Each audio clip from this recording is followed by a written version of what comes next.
काही दिवसापूर्वी आपण पाहिलं आहे की GST मध्ये काही मोठे बदल झालेले आहेत। आता फक्त 5% आणि 18% असे दोनच प्रकारचे GST राहिलेले आहेत। जास्तीत जास्त गोष्टींवरती GST कमी झाला आहे आणि काय झालंय की एका क्षेत्राला यामध्ये खूप मोठा फायदा झाला। ते क्षेत्र म्हणजे कोणतं की लाईफ अँड हेल्थ इन्शुरन्स। याच्यावरती अगोदर 18% GST होता आणि आता काय केले गव्हर्नमेंटने डायरेक्ट यामध्ये 0 GST च्या स्लॅबमध्ये आणलेला आहे। यामुळे काय होऊ शकतं की जे लोक लाईफ अँड हेल्थ इन्शुरन्सचा प्रीमियम काढतात याची संख्या खूप वाढू शकते। इन्शुरन्स क्षेत्रामध्ये खूप कंपन्या आहेत। HDFC लाईफ इन्शुरन्स कॉर्पोरेशन म्हणजेच LIC, SBI life insurance, ICICI Prudential life insurance, new India insurance, go digit general insurance, ICICI Lombard, star health insurance, general insurance corporation of India. List जर बघायला गेलं तर खूप मोठी आहे, पण दुसऱ्या ठिकाणी पाहिलं तर फक्त एकच कंपनी दिसतं आणि त्या कंपनीचं बिझनेस मॉडेल आपण तपासू। हा संपूर्ण व्हिडिओ फक्त एज्युकेशनल पर्पज असणार आहे, पण त्या अगोदर तुम्ही जर सोपी गुंतवणूक या चॅनलवरती पहिल्यांदाच आला असाल आणि तुम्हाला अशा प्रकारचे व्हिडिओ जर आवडत असतील तर चॅनलला सबस्क्राईब करा। चला तर पाहू आपण त्या कंपनीविषयी माहिती। तर त्या कंपनीचं नाव आहे PB फिनटेक लिमिटेड। तुम्ही कोणत्याही कंपनीची इन्शुरन्स पॉलिसी घेतली, एक्झाम्पल जसं की आपण अगोदर बघितलं होतं की HDFC life insurance, SBI, ICICI Prudential, यापैकी कोणत्याही कंपनीची तुम्ही पॉलिसी घेतली, पण ती पॉलिसी तुम्ही PB फिनटेक जी कंपनी आहे या कंपनीच्या थ्रू घेतली तर यांना फायदा होतो। यांच्या पोर्टलवरून जर तुम्ही कोणत्याही कंपनीची पॉलिसी जर परचेस केली तर या PB फिनटेक या कंपनीला त्या थ्रू खूप मोठा असा फायदा होतो। तुम्हाला माहीतच असेल यांचे खूप मोठे प्लॅटफॉर्म आहे, पॉलिसी बाजार, पैसा बाजार, आणि हे इन्शुरन्स संदर्भात सेवा देतात। सांगायचं झालं तर यांचा हा रिटेल टाईपचा बिझनेस आहे। PB फिनटेक स्वतःची कोणतीही पॉलिसी विकत नाही, ते सर्व इन्शुरन्स कंपन्यांचे काय करतात की इन्शुरन्स विकतात। साधारणतः दुकान टाईप त्यांचं काम आहे की दुकानात जसं आपण माल घेतो, दुकानदाराचं स्वतःचं प्रोडक्शन असतं, तो फक्त विक्री करण्याचं काम करतो, तसंच PB फिनटेक ही फक्त इन्शुरन्स विकण्याचं काम करतं। तुम्ही सगळ्या पॉलिसी कंपेअर करून कोणतीही यांच्या प्लॅटफॉर्मवरती एक पॉलिसी निवडू शकता। समजा SBI लाईफ इन्शुरन्स असेल, HDFC असेल, ICICI लोम्बार्ड असेल, तुम्ही असं इन्शुरन्सचं कंपॅरिझन करून तुम्हाला हवी ती इन्शुरन्स पॉलिसी विकत घेऊ शकता आणि त्या प्लॅटफॉर्मवरती यांच्या घेतल्यामुळे यांना प्लॅटफॉर्मची फी मिळते आणि हाच यांचा हा रेव्हेन्यू आहे। कसल्याही प्रकारचे हे प्रोडक्ट विकत नाहीत, फक्त प्लॅटफॉर्म यूज करण्यासाठी देतात। हाच एक यांचा बिझनेस आहे। या क्षेत्रामध्ये कंपनीचं साधारणतः 93% मार्केट शेअर आहे, म्हणजे डिजिटल इन्शुरन्स मार्केट प्लेस या क्षेत्रामध्ये कंपनी 93% आहे आणि 60% भारतातील सगळ्या कंपन्या आहे। कोणतीच कंपनी भारतातील यांच्या जवळपास पण नाही। समजा तुम्हाला वाटत असेल की भारतात इन्शुरन्स सेक्टर खूप ग्रो होऊ शकतं आणि प्रत्येक गोष्ट ही डिजिटल होतच आहे, तर तुम्ही ही कंपनी स्टडी करू शकतात।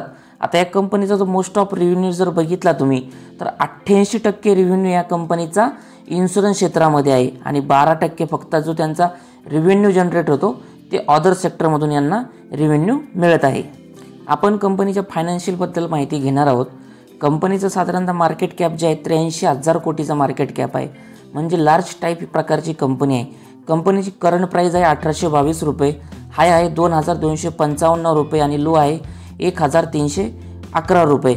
जर कंपनीचे तुम्ही प्रॉफिट अँड लॉस स्टेटमेंट जे असतं इयरली, जर कंपनीचा प्रॉफिट अँड लॉस बघितला तुम्ही तर साधारणतः 2022 साली कंपनीचा सेल्स होता 1425 कोटी आणि एक्सपेन्सेस होते 2325 कोटी, म्हणजे 900 कोटी कंपनी घाट्यामध्ये चालली होती। 30/2023 मध्ये कंपनी 662 कोटी घाट्यामध्ये चालली होती।